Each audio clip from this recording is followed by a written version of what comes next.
کہ نبی فرماتے جس گھر میں قرآن کا ذکر قرآن پڑھا جاتا ہے اس گھر میں اللہ کی رحمت برستی ہے۔ اپنے گھر میں قرآن پڑھ کے آباد کو کرو۔ آج قرآن کا 90 کعبہ کا 90% ایسے لوگ دیکھا جس کے قرآن میں کتاب میں پڑے ہوئے قرآن ہے، صرف رمضان میں اترے گا یا تو کوئی قسم کھانے تب اترے گا۔ یہ کیا قرآن قسم کھانے کے لیے ہے؟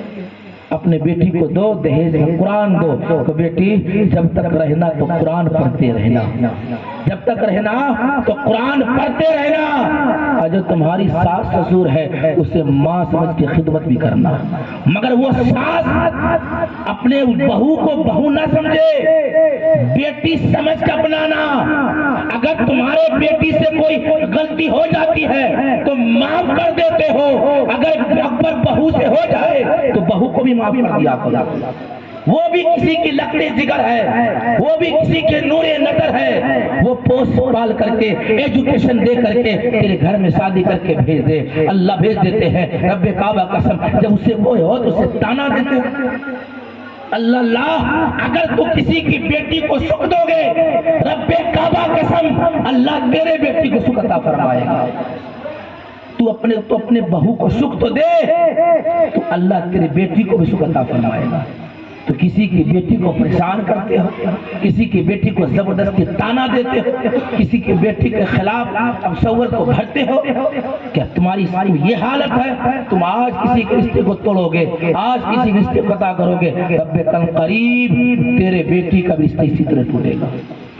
اللہ اکبر۔ جب بہو بنا کر گھر میں لاؤ تو بہو بنا کر نہیں بلکہ بیٹی بنا کر لایا کرو، اور وہ بہو بھی ہے جب رہے تو آئے تو بیٹی بہو بن کے نہیں بلکہ بیٹی بن کے رہے۔ اس طرح اپنے باپ کی خدمت کرتی ہے اس طرح اپنے سسر کی بھی خدمت کرے، اپنے ساس کی بھی خدمت کرے۔ اور سب سے بڑی بات ہے کہ جب تک بیٹی رہے بیٹی کو یہ نصیحت کرو، بیٹی اگر شوہر زور سے بول دے تو وہاں پر تو سائلنٹ ہو جا کرو۔ جب شوہر غصہ میں آئے تو وہاں پر نرمی اختیار کیا کرو۔ اللہ اکبر۔ اور اپنے زندگی میں ایک نصیحت دے کے جانا، بیٹا دو نصیحت کو کبھی مت چھوڑنا۔ فرماتے کون؟ فرماتے جب تک رہنا تو نماز پڑھتی رہنا، نماز پڑھتی رہنا اور قرآن پڑھتی رہنا۔ رب کعبہ قسم وہ گھر جنت بن جائے گا۔ اب وہ گھر کے اندر اب لڑائیاں نہیں بلکہ محبتیں برسیں گے۔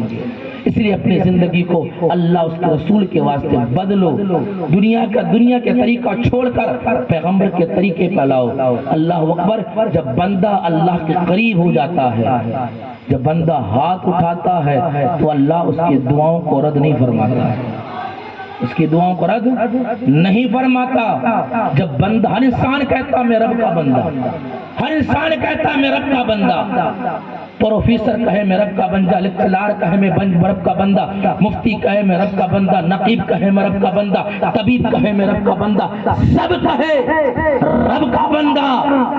کمال تب نہیں جب بندہ کہے میں رب کا، کمال تو تب ہے جب رب کہے یہ میرا بندہ۔ اللہ جب رب کہے یہ میرا بندہ تو اس بندے کا پاور دیکھو۔ جب رب کہتا ہے یہ میرا بندہ تو انگلی سے اشارہ کرتے تو چاند ٹکڑا ہو جاتا ہے۔ جب رب کہہ دے یہ میرا بندہ، مقام صحبہ پہ اشارہ کر دے تو ڈوبا ہوا سورج کو پلٹ کے آنا پڑتا ہے۔ جب رب کہہ دے یہ میرا بندہ تو غوث سمرانی کم بسم اللہ کہے تو مردہ کو زندہ ہونا پڑتا ہے۔ جب رب کہہ دے یہ میرا بندہ، آنا ساگر کو کاسا میں آنا پڑتا ہے۔ اور جب رب کہہ دے یہ میرا بندہ تو فرید کے شکل میں اگر دم کر دے مٹی پر تو مٹی کو بھی سونا ہونا پڑتا ہے۔ جب رب کہہ دے میرا بندہ اس کا پاور بدل جاتا ہے۔ جب وہ ہاتھ اٹھا دے رب کے بارگاہ میں ان کی دعائیں کبھی رد نہیں ہوتی۔ اس لیے آپ لوگ سب سے زیادہ اپنے بچے کو تعلیم دو۔ آس پاس مدرسے ہیں، سنتے دارالعلوم بھی ہے، سب کچھ آپ کے ہاں خوش نصیب بھی ہے کہ اتنے مدرسے چل رہے ہیں، حضرت کے دارالعلوم بھی چل رہے ہیں، قسمت والے ہیں۔ ایسے ایسے گاؤں دیکھا جانے مسجد ہے مدرسے، ایسے ایسے گاؤں میں دیکھا جہاں پہ اندر رب کعبہ قسم بچے کو 5 کلمے تک یاد نہیں، 2 کلمے تک یاد نہیں، اسے یہ پتا نہیں کہ ہم کس نبی کلمہ پڑھنے والے ہیں، اسے یہ پتا نہیں پہلے پیغمبر کا نام کیا ہے، اسے یہ پتا نہیں اللہ اکبر ہمارے نبی کا کیا نام ہے۔ اپنے بچے کو دینی تعلیم دو. جب دینی تعلیم دو گے رب کعبہ قسم وہ بچہ تجھے بھٹکنے نہیں دے گا. جب باپ غلط راستے پہ جائے گا بیٹا ٹوک دے گا, بابا اس راستے پہ غلط ہے, وہ ناجائز ہے, اب اس راستے پہ جو یہ راستہ صحیح ہے. اس لیے اپنے زندگی میں سب سے زیادہ اللہ کو پسند ہے رب کعبہ قسم اللہ کے گھر میں سجدہ کرتا ہے.